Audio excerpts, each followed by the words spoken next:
28 जनवरी की सुबह जैसे ही अजीत पवार के प्लेन क्रैश की खबर आई, उसके थोड़ी देर बाद ही जैसे ही ब्लैक बॉक्स रिकवर हुआ, ये खबर भी सामने आने लगी कि जो आखिरी शब्द थे पायलट के उस प्लेन के अंदर वो थे ओ शिट।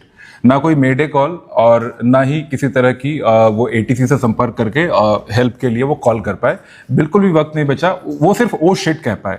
प्लेन में दो पायलट थे, शांभवी पाठक और सुमित कपूर। इनके प्रोफाइल पे बाद में बात करेंगे, लेकिन आखिर पायलट्स ने ओ शिट क्यों कहा होगा, इसका खुलासा ऑलमोस्ट हो गया है, क्योंकि ड्रोन कैमरे से कुछ ऐसी तस्वीरें सामने आई हैं जिनसे पता चलता है कि प्लेन क्रैश का रियल रीजन क्या था और आखिर क्यों पायलट के पास ओ शिट बोलने के अलावा और कोई रास्ता नहीं बचा। तो सीधे के सीधे हम आपको वो तस्वीरें दिखाते हैं जो ड्रोन कैमरे से कैप्चर की गई हैं दुर्घटना स्थल की। ये वो तस्वीरें हैं, देखो विकास, ये वो तस्वीर है जिसको लेकर के इस वक्त बात कही जा रही है कि इसकी वजह से उनको मौका नहीं मिला इस बात का। और इन तस्वीरों में रनवे एकदम साफ दिख रहा है कुंदन, आप देखेंगे इस पहली तस्वीर में रनवे जो है उसकी लंबाई चौड़ाई एकदम क्लियरली दिख रही है। उससे भी ज्यादा इंपॉर्टेंट ये है एक्चुअली कि जो ये रनवे आपको दिख रहा है, उस रनवे से महज अगर हम इसको नापें तो यह करीबन 50 या 60 फुट की दूरी है। मीटर, आप 60 मीटर की, हाँ 50-60 मीटर की दूरी आप कह सकते हैं, जहां पे क्रैश का मलबा पड़ा हुआ है, यहीं पे हुआ।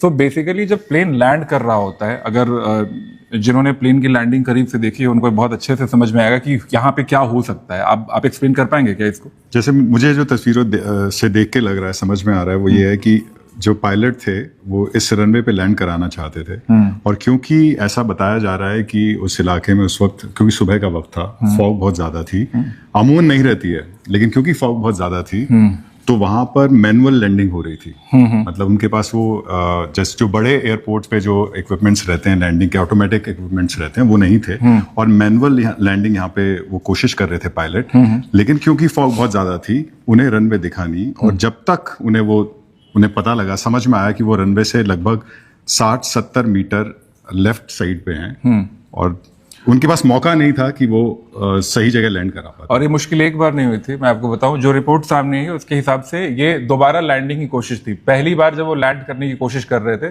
तब भी विजिबिलिटी का इशू था वहां पे। तो पहली बार जब लैंडिंग की कोशिश कर रहे थे, रिपोर्ट के मुताबिक पहली लैंडिंग की कोशिश नाकाम थी, तो वो नीचे आकर के फिर से उन्होंने प्लेन को टेक ऑफ करा लिया था। लेकिन दोबारा जब वो लैंडिंग की कोशिश कर रहे थे रनवे नंबर 11 पर, बारामती के रनवे नंबर 11 पर जब वो दोबारा लैंडिंग की कोशिश कर रहे थे तो उनका प्लेन दरअसल काफी नीचे आ गया, क्योंकि उन्हें दूर से ऐसा लग रहा था कि वो बिल्कुल रनवे पे ही लैंड करने वाले हैं।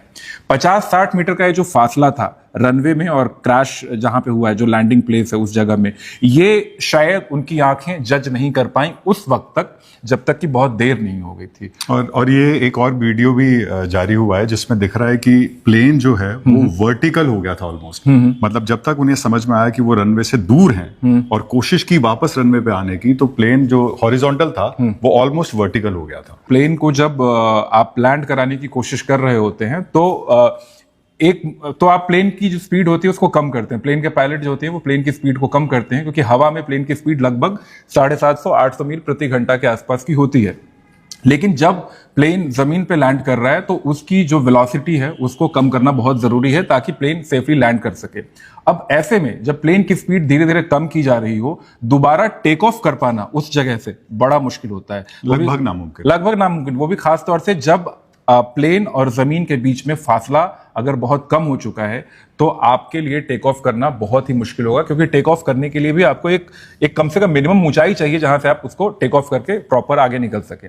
तो शायद यहां पे वही हुआ कि जब प्लेन इतने करीब पे पहुंच गया जहां से उसके लिए टेक ऑफ कर पाना नामुमकिन था, और जब दोनों पायलट को साफ नजर आया कि सामने वो जमीन है जिसको अगर प्लेन ने छुआ तो अगले ही पल प्लेन जो है वो शोलों के ढेर में बदल जाएगा, जो कि विजुअल्स में भी हमको दिखाई दे रहा है कि जैसे ही प्लेन उस रॉक मतलब उस जमीन को जैसे ही हिट करता है सीधे वो आग के मलबे में तब्दील हो जाता है। ये सब कुछ इतनी जल्दी हुआ कि उनका जो रिएक्शन, जो आखिरी रिएक्शन था वो वही था, ओ शिट। इसका साफ तौर पे समझ में आता है कि वो मान चुके थे गलती हो चुकी है और इस गलती से वापस आना बहुत मुश्किल। मुझे लगता है कि यहाँ पे तो मानने का भी कोई वक्त नहीं मिलता। ये हमारा एक प्रॉम्प्ट जो हमारे मुंह से निकलने वाला शब्द है। मेडे की कॉल करने के लिए शायद थोड़ा वक्त चाहिए होता है, थोड़ा आपको उस वक्त एक दिमाग लगाना होता है कि आप मेडे की कॉल करो, जो एयर ट्रैफिक कंट्रोल है एटीसी उसको, और वो शायद आपको एक रास्ता बताए कि यहां से आप कैसे प्लेन को इस मुश्किल से निकाल सकते हो। मेडे की कॉल भी इसीलिए की जाती है कि जब पायलट इस मुश्किल में होते हैं कि जैसे कोई टेक्निकल इशू आ गया या प्लेन का एक इंजन फेल हो गया हो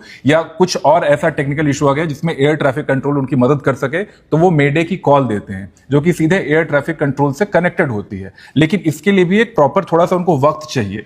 मेरे ख्याल से जिस तरीके से ये जो ड्रोन फुटेज है, जिससे ये जो क्रैश लैंडिंग की जो ये पूरा का पूरा चित्र हमको दिख रहा है, उसमें साफ दिख रहा है कि ना तो मेडे कॉल करने का वक्त था, ना ही कुछ और प्लान करने का वक्त था। सिर्फ और सिर्फ सामने दिखी तो वो जमीन जहां पे मौत के अलावा और कुछ नहीं था। और यही वजह है कि उनके मुंह से शायद ओ शिट के अलावा, जो कि हमारा एक, जिसको हम कहते हैं ना, हमारा एक फर्स्ट रिस्पॉन्स, एक रिफ्लेक्स रिस्पॉन्स जो है वो नजर आता है। और फिलहाल इसको इस ड्रोन की इन तस्वीरों को लेकर के एक और थ्योरी जो है वो उसको लेके भी बात हो रही है। लोग ये कह रहे थे कि भाई इसमें साजिश है। जैसे सबसे पहले पश्चिम बंगाल में जो सीएम ममता बनर्जी, उनको जैसे ही इस घटनाक्रम की खबर मिली थी, उन्होंने साफ कह दिया था कि भाई ये साजिश ही है। और वो इशारों में किसकी तरफ बात करना चाह रही थी, ऑलमोस्ट राजनीति को समझने वाले इन बातों को जानते हैं। लेकिन जब शरद पवार से बात की गई, जो कि इनके चाचा हैं, उन्होंने इस बात को सिरे से खारिज कर दिया था। काफी भावुक थे और वो ये साफ तौर पे कह रहे थे कि नहीं, इसमें कोई साजिश के इस तरह की बात नहीं है। शायद हो सकता है कि उनको घटनास्थल की तस्वीरें या शायद उनको इस घटनास्थल की इन बारीकियों को ब्रीफ कर दिया गया हो शरद पवार जी को। एक और फैक्टर सामने आ रहा है और वो फैक्टर है इसके को पायलट से जुड़ा हुआ, जो कि थोड़ा सा कॉन्ट्रोवर्शियल भी है। देखिए, इसमें दो पायलट थे, शांभवी पाठक, जो कि बहुत ही काफी हाई प्रोफाइल पायलट हैं। उनको काफी सेलिब्रिटीज को और बहुत बड़े बड़े पॉलिटिशियंस को उन्होंने मतलब फ्लाई कराया है। लेकिन उनके जो को पायलट थे सुमित कपूर, उनको लेकर के कुछ रिपोर्ट सामने आई है विकास, जो रिपोर्ट्स मैं आपको दिखाता हूं। उन रिपोर्ट्स में दावा है कि सुमित कपूर का जो करियर है वो थोड़ा कंट्रोवर्सी में था और इससे पहले उनको ड्रंकन होने की वजह से, शराब पीने की वजह से, जब वो कैप्टन थे, ड्यूटी पे थे, तो उनके खिलाफ शराब सेवन के 2 मामले दर्ज हुए थे। और एक बार नहीं, 2 बार। पहली बार 2010 में और उसके बाद एयरलाइन ने उनको फायर किया था, जॉब से हटाया था। और फिर 2017 में और इस बार तो और सख्त एक्शन लिया गया था। जो सिविल एविएशन मिनिस्टर है, जो सिविल एविएशन डिपार्टमेंट है, उन्होंने 3 साल के लिए सस्पेंड कर दिया था सुमित कपूर को। तो ये भी सवाल उठता है कि मतलब एक ऐसा पायलट जिसके ऊपर इस तरह के पहले एलिगेशन लग चुके हैं, जिसको फायर किया जा चुका है, जिसको सस्पेंड किया जा चुका है, वो पायलट जो है वो अजीत पवार का प्लेन उड़ा रहे थे। तो क्या मतलब इस बात की जांच की जानी चाहिए। अब यहां हम इस तरीके से कोई वो आरोप नहीं लगा रहे, लेकिन इस बात की जांच तो की ही जानी चाहिए कि क्या उस वक्त ये प्रॉपर विजिबिलिटी का इशू था, अनुभव की कमी थी, या कोई और वजह थी जिसकी वजह से रनवे के बीच में जो ये 70-100 मीटर का जो फासला है, जो कि ड्रोन शॉट में तो कम से कम 50-60-70 मीटर का फासला लग रहा है अगर आप गौर से देखें तो, क्या वो इसको जज नहीं कर पाए? क्योंकि पायलट ट्रेनिंग इसी बात के लिए होती है कि जब आप हवा में हैं तो आप रनवे को देख करके, क्योंकि कई ऐसे छोटे छोटे रनवे हैं हमारे हिंदुस्तान में जहां पे उस तरीके की ऑटोमेटेड फैसिलिटी अवेलेबल नहीं है, जैसे दिल्ली हो, मुंबई हो, हैदराबाद है, अहमदाबाद है। तो ये बड़े एयरपोर्ट्स हैं, यहाँ पे इंटरनेशनल फ्लाइट्स लैंड करती हैं, तो यहाँ पे इंटरनेशनल फैसिलिटीज़ हैं जहाँ पे आपको बहुत पहले से आपको पता चल जाता है उन ब्लिंकिंग लाइट्स के जरिए और बाकी चीज़ों के जरिए कि आपको यहाँ पे लैंड करना है। लेकिन जो एक छोटा एयरपोर्ट है जैसे बारामती का एयरपोर्ट, यहाँ पे जो पायलट है उसका जो एक्सपीरियंस है यही मैटर करता है। तो खैर ये है वो ड्रोन की तस्वीरें जिनसे पता चलता है कि क्या कुछ रहा होगा उस आखिरी वक्त में जब अजीत पवार साहब ने और उस प्लेन में बैठे बाकी लोगों ने यह देखा होगा कि प्लेन और जमीन के बीच में महज कुछ फीट का फासला है और उनके पास इतना वक्त भी नहीं है कि वो वहां से दोबारा प्लेन को टेक ऑफ करके आसमान में जा सकें, क्योंकि वो दूसरा मौका था जब वो लैंड कराने की कोशिश कर रहे थे और जब प्लेन के सामने वो बंजर जमीन, वो उबड़ खाबड़ जमीन दिखी तो अगले ही पल उनको समझ में आ गया होगा कि प्लेन जो है वो शोलों में तब्दील होने वाला है। प्लेन जमीन पे लगा है। हाँ, प्लेन जमीन पे लगा है और वो भी उस जगह पे लगा है जहां से बिल्कुल 60-70 मीटर का फासला है ये रनवे और उसके बीच में। यानी कि इस जगह पे प्लेन तभी आ सकता है जब वो लैंड करने की कोशिश कर रहा हो और उसकी चीजें आमतौर पे सही ही चल रही हो। क्योंकि देखिए, अगर चीजें ठीक नहीं चलेंगी, प्लेन के इंजन में कोई खराबी होगी तो डेफिनेटली मेडे कॉल की जाएगी। ये पायलट की ट्रेनिंग का सबसे पहला जो उनको जो सीख दी जाती है वही दी जाती है कि भाई जब आप मुश्किल में फंसेंगे तो आप एयर ट्रैफिक कंट्रोल को मेडे की कॉल देंगे। वो नहीं दी गई, इसका मतलब कि सब कुछ ठीक ठाक ही था।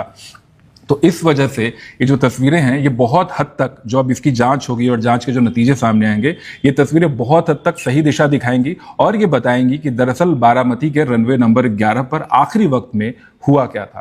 खैर, अभी फिलहाल मामले की जांच अगले कुछ दिनों तक और भी चलेगी और उसके बाद जो आखिरी रिजल्ट है वो डेफिनेटली लोगों को भी पता चलेगा कि क्या कुछ इसके पीछे की वजह रही होगी। साथ ही महाराष्ट्र की राजनीति में बहुत सारी हलचलें भी तेज हो गई हैं। एक तरफ जहां शोक की घड़ी है, अजित पवार के आखिरी संस्कार की तैयारियां चल रही हैं, वहीं महाराष्ट्र की सरकार में अब इस बात को लेकर भी सवाल उठ रहे हैं कि क्या उनकी पत्नी जो है उनको अब डिप्टी सीएम की कुर्सी दी जाएगी।